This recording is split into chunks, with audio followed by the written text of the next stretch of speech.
So the summary of what we learned, the main topic of this chapter was a single mitzvah, the prohibition of eating the sciatic nerve.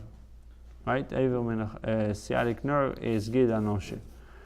With its definition and details, the Gemara conclusion was that this mitzvah applies at all times and in all places.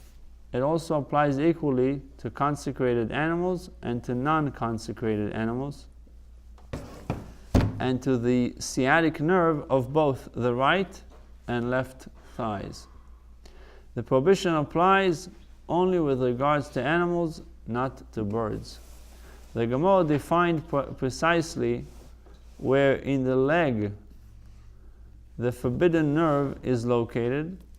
It is also ruled that in addition to removing the nerve itself, the surrounding fats must also be removed, even though there were different customs.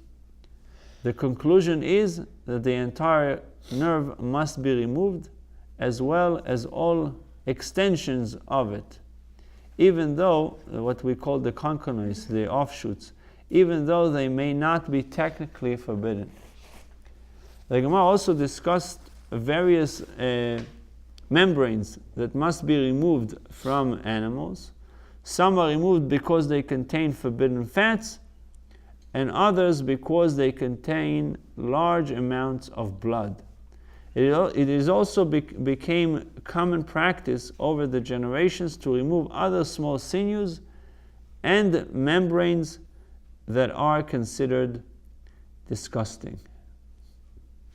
The only prohibition concerning the sciatic nerve is the prohibition of eating it. Although the sages said that the sciatic nerve is tough and generally considered inedible, one who eats it is liable to receive lashes. I propose a discussion about the sciatic nerve, and particularly the case of a thigh that is cooked with the sciatic nerve still inside. The Gemara discussed the principles of nullification of forbidden food.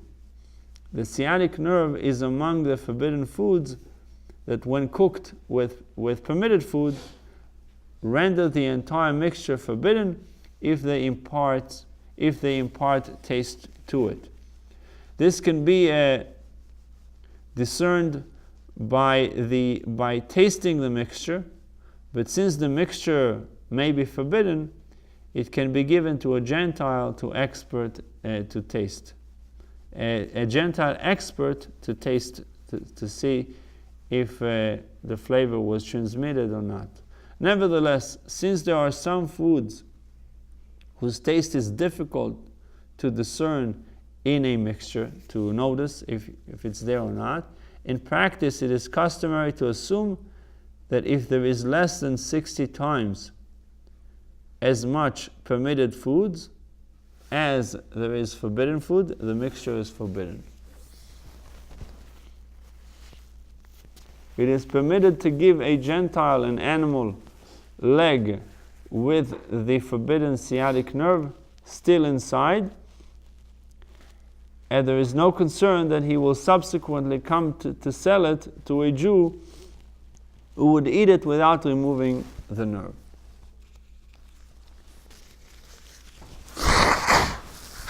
This applies even in a locale where it is permitted for a Jew to purchase slaughtered meat from a Gentile. The reason is that since the thigh is whole, it is obvious that the nerve has not been removed, and the purchaser would know not to eat it. Even if the goy sold it to a Jew, the Jew would be able to see the nerve right away. It's not cut. We're not cut, yeah. We're not, but there's all concern whether the goy would cut it and sell it to a Jew cut. That's another issue. The chapter included a discussion of whether a prohibition takes effect where another prohibition already exists. This is our last discussion.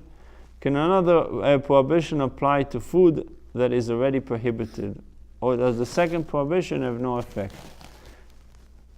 As this is a general topic with many applications, it is discussed in other tractates as well. In this chapter, a distinction was drawn between different types of prohibitions.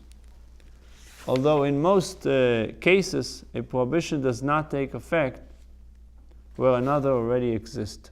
Some prohibitions do take effect on food that is already forbidden if they add extra stringencies or increase the degree of prohibition on the food. These were the main concepts discussed in this chapter. In all chapters of the Talmud were also many tangential discussions. Okay, this is the very nice summary. Thank you.